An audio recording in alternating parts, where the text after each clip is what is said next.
Сәлем достар, мен сіздерге бүгін осындай үйге киетін аяқ киімнің тоқуын үйрететін боламын. Ол үшін бізге осындай табан, жібек жіп және осындай жіңішке жібек жіп керек болады. Номері 175-тік крючок керек болады. Бұны қайдан алатынды білгілеріңіз келсе, төменге жазсаңыздар болады. Қайдан алғанымды айтатын боламын. Біз тоқуды бастамас бұрын екі жақты бірдей қылып теңестіріп бастауымыз керек. Сонда біздің тоқығанымыз екі жағы бірдей болады. Ол үшін осылай табанды бір-біріне қосып белгілеп аламыз.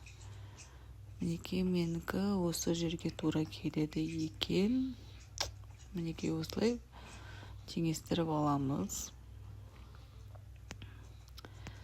Міне осы жерден бастап мен тоқитын боламын. Мына жерде көріп тұрсаңыздар,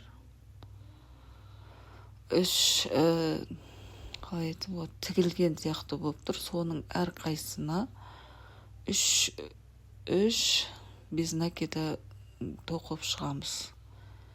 Міне көріп тұрсыздар, мына жерде бөлек-бөлек кәдімгі тіккен ұқсап тұр жіппен. Сол жіптерге осы жібек жіптен әр қайсысына 3 без накида тоқып шығамыз. Мінекей осылай бастап аламыз. Енді келесіден бастаймыз. Мінекей келесіден өткізіп алып, әр неге 3 без накиданы тоқып шығамыз. Мінекей осылай. Бірінші қатарымыз ыңғайсыз болады тоқу. Мінекей осылай алып тоқып шығамыз. Және де біздің крючогымыздың жіңішке болғаны жақсы, өйткені егер жуан крючокпен тоқитын болсаңыздар, мысалы үшін 2,5-мен тоқитын болсаңыздар, мына жерде тоқымамыз бос болады да, содан кейін аяқ киім үлкен болып кетуі мүмкін. Сол үшін осындай 1,75-тік крючокпен тоқысаңыздар болады. Бұндай жібек жіп емес, иран жіп дегенде болады. Негізі сондай жіппен тоқуға да болады. Және де бұл тоқыған аяқ киім өте мықты болып келеді. Басқа аяқ киімдерге қарағанда, басқа үйге киетін домашняларға қарағанда өте мықты болып келеді.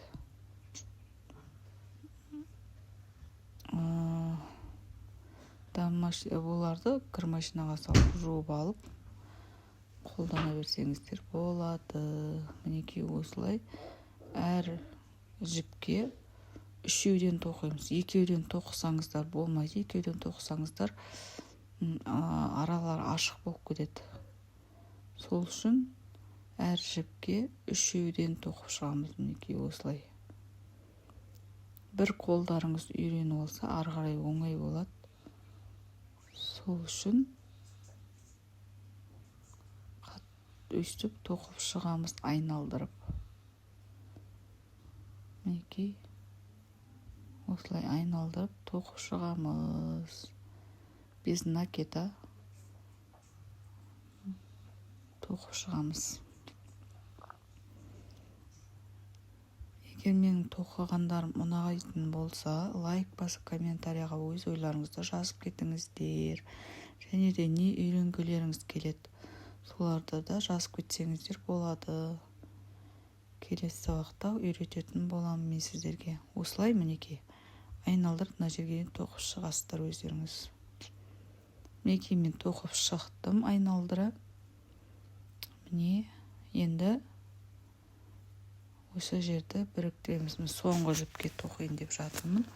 Соңғы жіпке мен жаңа басында біреуін осы жіптен бастадым. Енді осы жерге 2 тоқып бастаған жібіммен біріктіретін боламын. Міне 2 тоқып алдым. Енді бірінші жіппен біріктіреміз. мінекей астынан өткізіп алып жіпті іліп аламыз да тоқып атқан жіптен бірден өткізіп жібереміз.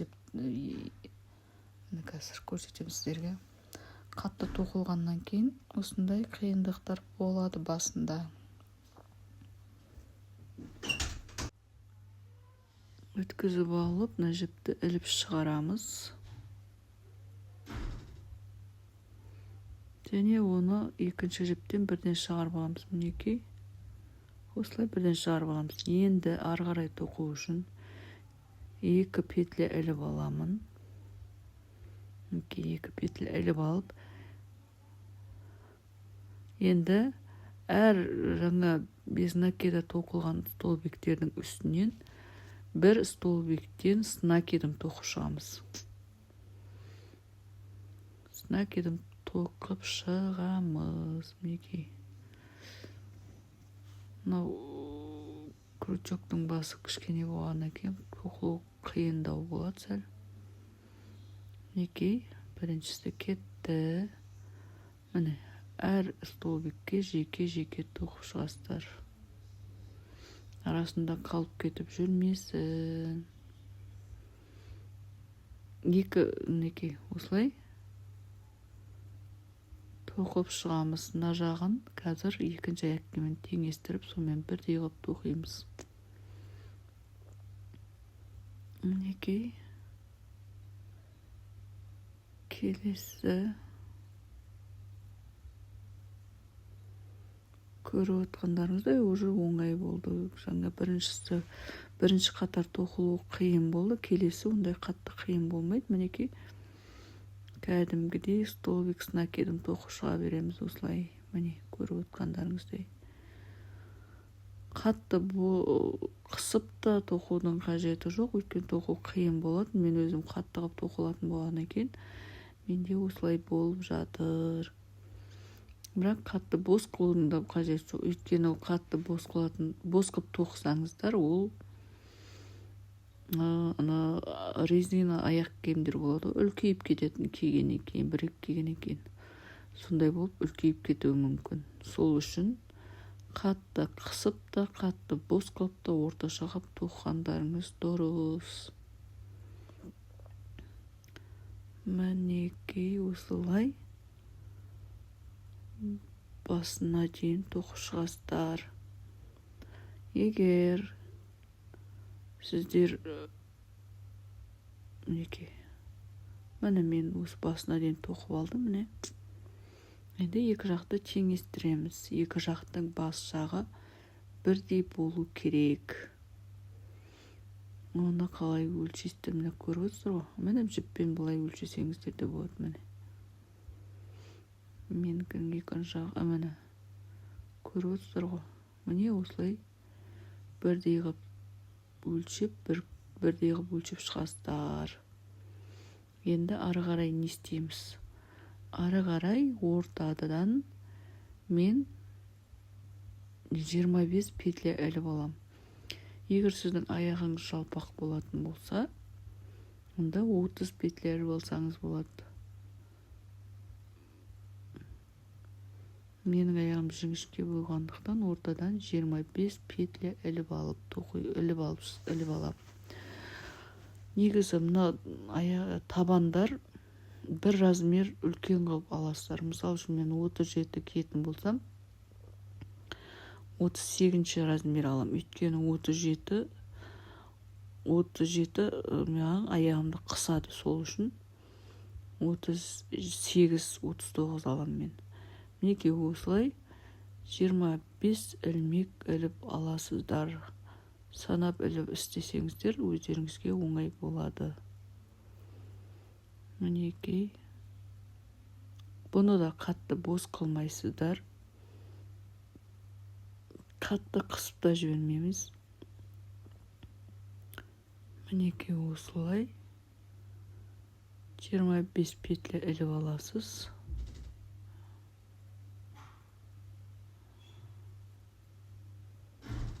Мінекей осылай өлшеп көреміз. Енді екінші жағында аяқ киіммен өлшеп аламыз қазір. Осылай теңестіріп алсаңыздар да болады. Міне. Мынау бас жағы қисық болады, білесіздер ғой, міне осылай. Осы жерден бастап былай қарай снакерім тағы да тоқимыз. Снакерім мына жақ шетімен бірдей болғанша тоқимыз. Осылай бірдей қылып аламыз да, мінекей осы жерден бастап тоқимыз.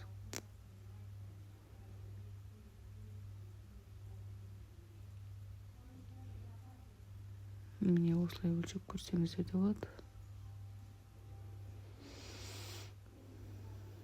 Өлшеп көреміз, міне жерден басталған. Міне осылай өлшеп алсаңыздар болады. Міне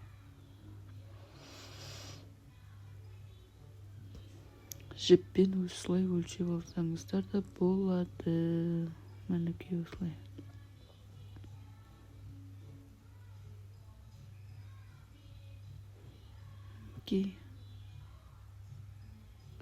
Мына жерден бастайтын боламыз. Снакерім тоқып шығамыз енді. Осы екінші қатарын снакерім тоқып шығамыз. Жіпті іліп алып,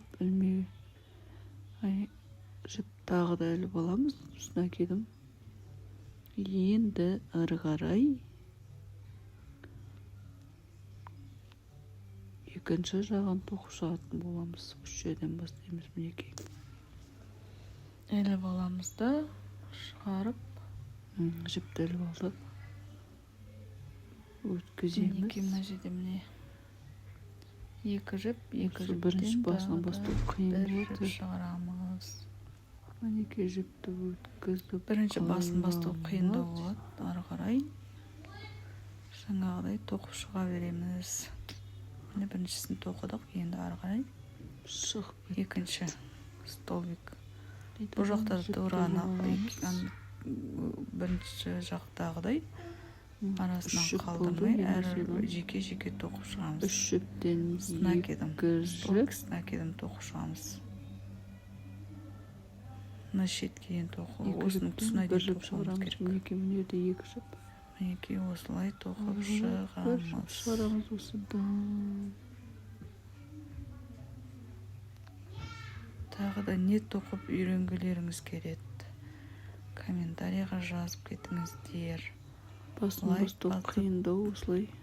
Каналыма тіркеліп қойыңыздар. Және қоңырауша белгісін басып қойсаңыздар, мен салған видеоны бірінші болып көретін боласыздар. Мінекей снакерім осылай тоқимыз. Көріп отырсыздар ғой. Мінекей осылай тоқисыздар. Бірінші жаңа бастаған кезде қиындау болды, ары қарай қатты қиын емес. Мінекей көріп отырсыздар ғой. Міне мен екінші жағында аяқтадым. Енді не істейміз? Жіпті түйіндеп аламыз. Түйіндеу үшін біздің жаңағы мына жерде өлшеп, мінекей өлшейміз. Бірдей болып тұр, көрдіңіздер ме? Осылай бірдей қылып, екі жағын бірдей қылуымыз керек. Енді жіпті түйіндейміз. Түйіндеу үшін ілмектің арасына жіпті өткізіп алып, түйіндеп тартамыз. Жіпті қатты тартамыз, міне. Көрдіңіздер ғой, жібіміз түйінделді. Не үшін түйіндедік? Өйткені біз мынаны қазір міне былай жіпті бос қылып тартып, мына басынан бастап тоқитын боламыз. Сол үшін жіпті басында біз түйіндейміз.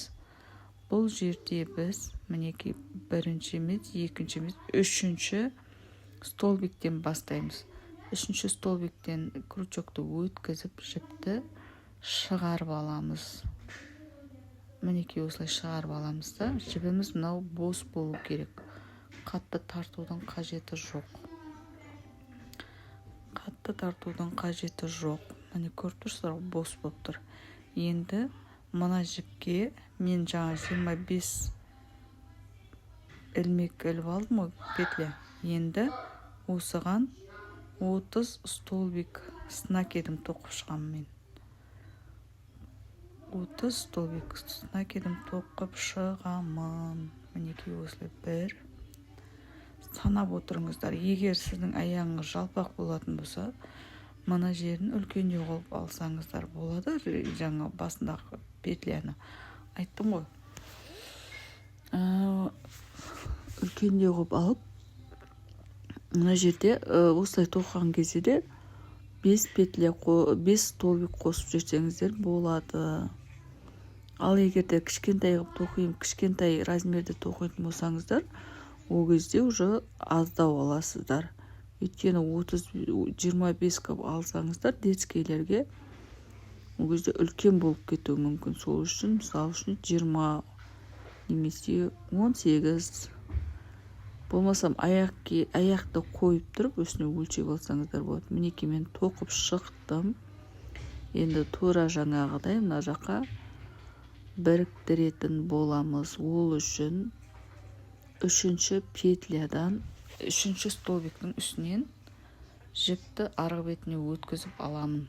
Міне көріп тұрсыздар, мына жерден ілмекті. Мына жерде үшінші болдырап кетті. Мына үшінші столбиктің үстінен мен ілмегімді өткізіп аламын. Жаңа жұмыс жібіп тұр, бар еді өзімнің петля. Осыны мына жерден өткізіп аламын. Өйткені біз тағы да жіпті түйіндеуіміз керек. Сол үшін өткізіп аламын. Міне жерде жіпті тартамын. Міне ілмегімді тартып, тура жаңағыдай жіпті өткізіп алам арасынан. Осылай арасынан өткізіп жіпті түйіндеймін. Өйткені біз тоқығанда бір жақпен ғана тоқимыз. Солай ыңғайлы болады. Екі жақтап біз тоқи алмаймыз. Енді жіпті осылай бос қылып арасына тастап, мына жақтан жаңадай 2 петляны, 2 столбикті қалдырып, үшінші столбиктен крючокты өткізіп, мына жіпті шығарып аламыз. Енді мен қалай істеймін, қараңыздар. Осы жерді мұқият қараңыздар. Мына жерде менде жаңа әр столбиктің, бірінші столбикті тастап кетіп, екінші столбикке с накидом 2 столбик тоқимын. Бірінші столбик кетті. Екінші столбикті де тура сол жаңағы тоқыған жерден тоқимын. Мінекей. Өйткені бізде арка болу керек. Енді бір столбикті тастап, екінші столбиктен тағы да 2 столбик с накидом тоқимын. Бірінші столбик,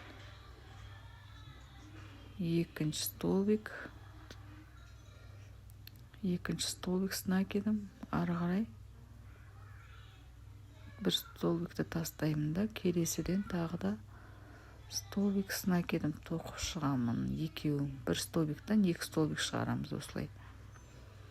Арадағы, ортадағы жіп осы тоқылғанның арасында қалып кету керек. Өйткені біз аяқ киім киген кезде аяғымызға мешайт етпеу үшін тоқыманың арасында қалдырамыз жіпті. Көріп тұрсыздар, менде жіп ортада қалып кетіп жатыр. Яғни тоқымамен бірде ұстап отырсаңыздар, ол тоқыманың арасында қалып кететін болады. Крючокты сол жіптің астынан өткізіп алып, жіпті іліп алатын болсаңыздар, ол жіп ортада қалып кетіп, білінбей кетеді. Мінекей. Мен жаңа 30 петля іліп алдым ғой, енді менде осындай неден столбиктен қазір 15 қатар шығу керек. Қазір көрсетемін сіздерге. Әрқайсысы бір столбик тастап, екінші столбиктен 2 столбиктен тоқып шығасыздар. Айттым ғой сіздерге. Бұл домашний тапочканың ең оңай түрі. Егер бұны үйреніп алсаңыздар, басқа түрлерін үйрену қатты қиын болмайды. Мінекей. Жаңа айтып кеткенімдей, бұны тек осы жіптен емес, жаңағыдай иранский жіп дегенде болады. Осындай тапочка тоқитын. Осындай жіңішке ол. Сол жіптен тоқысаңыз да болады. Көріп отырсыздар ғой, мінекей. Бір столбик тастап, екінші столбиктен екі столбик тоқыладым, мінекей. Осылай тоқып шығасыздар, мінекей. Осылай соңына дейін тоқимыз. Соңында жаңағыдай жіпті байлаймыз. Мінекей.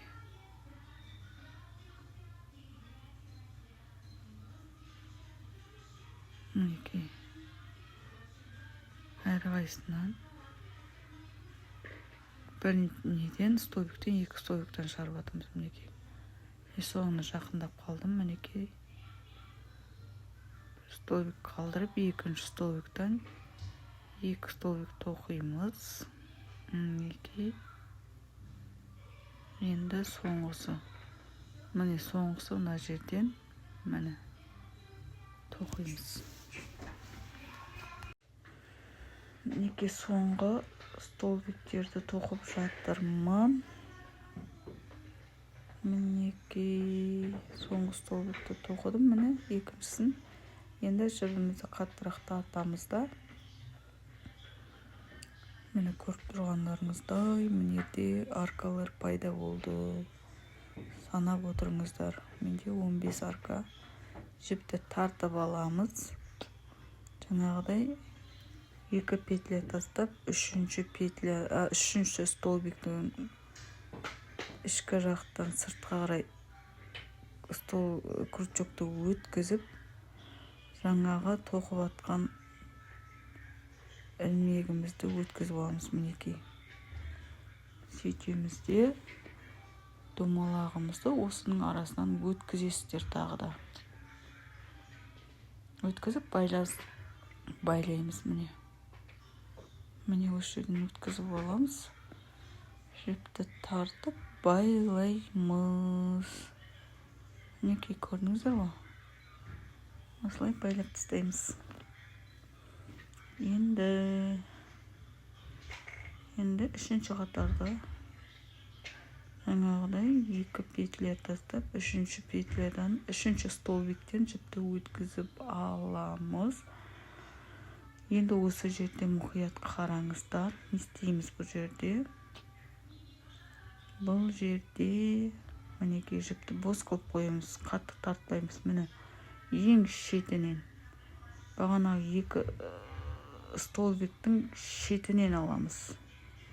Шетінен екі столбик тоқимыз. Екі столбик осы шеттен тоқып аламыз, мінекей, арка болып тұрған жерден. Міне екіншісін тоқыдым. Енді келесін екіншісін тоқимын. Енді міне екі столбиктен кейін міне бағанағы бір столбик қалдырдық қой, сол жерден екі столбик тоқимыз. Осы жерден екі столбик шығарамыз, мінекей.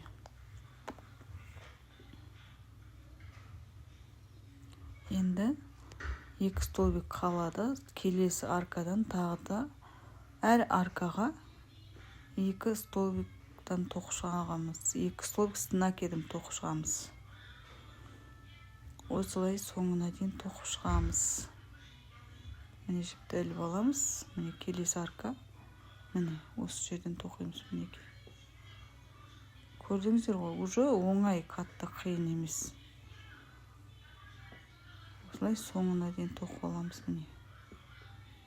Іліп аламыз, өткіземіз. Үш жіптен екі жіптен бір жіп шығарамыз. Тағы да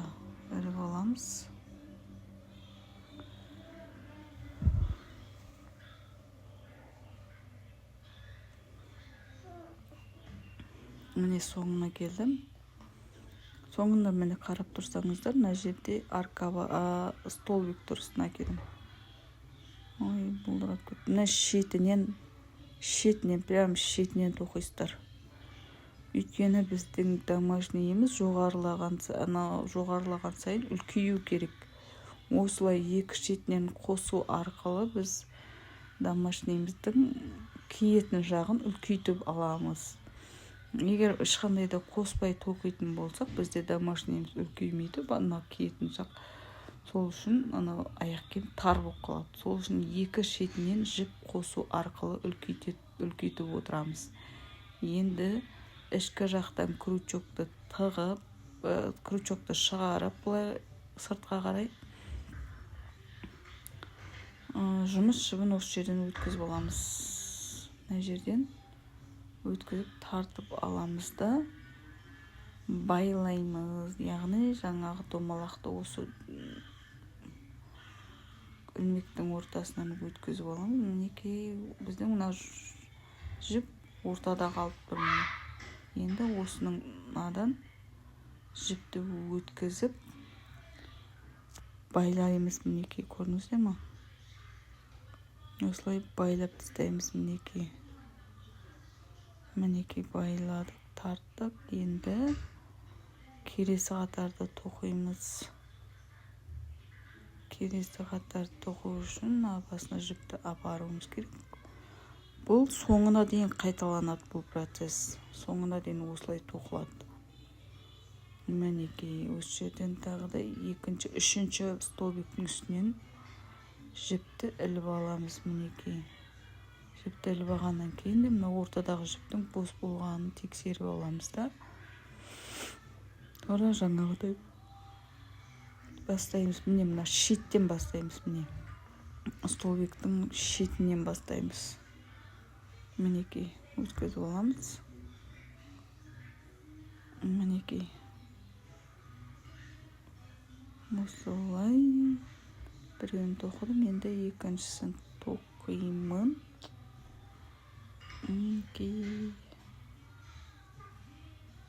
Бұлдырап кетіп отыр. Міне тоқыдым екеуін. Енді әр екі столбиктің ортасында міне өз белгілі болады. Бірінші, екінші қатар тоққаннан кейін қолыңыз үйренетіні жіпті, міне қараңыз, крючокты мен жіптің астынан тағам осылай. Сонда ол жіп ортада қалып кететіні тоқып атқаның. Сонда қарап отырып тоқыңыздар. Өйткені мысалы үшін ол жіпті бұлай бос қалдыратын болсаңыздар, ол аяқ киімді киген кезде аяғыңызға ілініп қала беретін болады. Оны қырқып тастаймын деген десеңіздер, ол ертең мынау аяқ киіміңіз сөгетіліп кетеді. Сол үшін оны осы тоқып жатқан ненің арасына жасырып жібересіздер. Мінекей көрдіңіздер ғой. Уже біз оңай жағына келдік. Бас жағы біраз қиындау болады, кейін оңай болады жұмыс тоқу. Мінекей осылай тоқып аласыз, тоқи бересіздер, уже оңай. Бұл домашний тоқудың ең оңай жолы. Бұл тоқып үйренгеннен кейін келесілерді тоқу қатты қиын болмайды. Ең осыны оңай жолын үйреніп алсаңыздар, ары қарай тоқи бересіздер. Мінекей біз келесі қатарды тоқып жатырмыз. Міне осылай әр артадан екі столбиктан тоқып шығамыз. Көріп отырсыздар ғой. Жаңа екі столбиктан бөліп шыққандардың арасынан арка болып тұрған жерден тоқып шығасыздар. Мінекей жеке-жеке екі столбиктан. Басында басталуы қиын болады, ары қарай ондай қатты қиын болмайды. Және ол домашний тоқудың ең оңай түрі. Мінекей осылай тоқып шығасыздар. Көріп тұрсыздар ғой. Сосын тағы да айтатын, жіпті қатты тоқығанда қатты бос қылмаңыздар. Қатты бос қылсаңыздар, ол аяқ киім тез үлкейіп кетеді. Сол үшін қатты қыспаңыздар. Қатты қыссаңыздар да аяқ киім тар болып қалады, аяқты қысатын болады. Орташа деңгейде тоқимыз, сонда әдемі шығады. Мінекей, осылай соңына дейін тоқып шығамыз. Мінекей соңғы sıраға осылай тоқимыз. Міне. Түсінбесеңіздер комментарияға жазсаңыздар болады, жауап беретін боламын. Тағы да айтамын, жіпті, табанды қайдан алатынын білмесеңіздер айтамын. Сұрақтарыңыз болса төменге жазыңыздар. Мінекей, міне соңғы петеляларды соңғы столбик. Соңғының алдындағы соңғы 2 столбик. Міне осылай тоқимыз. Мінекей. Міне ең соңғы қатарын міне қойыпсыз. Мына ең шетіне жасаймыз. Міне ең шетіне кіргізіп аламыз. Мінекей осылай. Столбик. Екінші столбик. Мінекей тоқыдық. Жібімізді тартамыз. Енді крючокты ішкі жақтан өткізіп, осы жұмыс жібін шығарып аламыз. Мінекей екінші, үшіншіден өткізіп аламыз крючокты. Міне, енді жаңағы жұмыс жібін өшеден шығарып аламыз. Шығарып алып, домалағымызды өшеден өткіземіз. Не тартып аламыз да, өшеден өткізіп байлаймыз. Ары қарай соңына дейін осылай өздеріңіз тоқып шықсаңыздар болады. Мен оны келесі сабақта көрсетемін сіздерге. Мен осылай басына дейін, міне көрдіңіздер ме?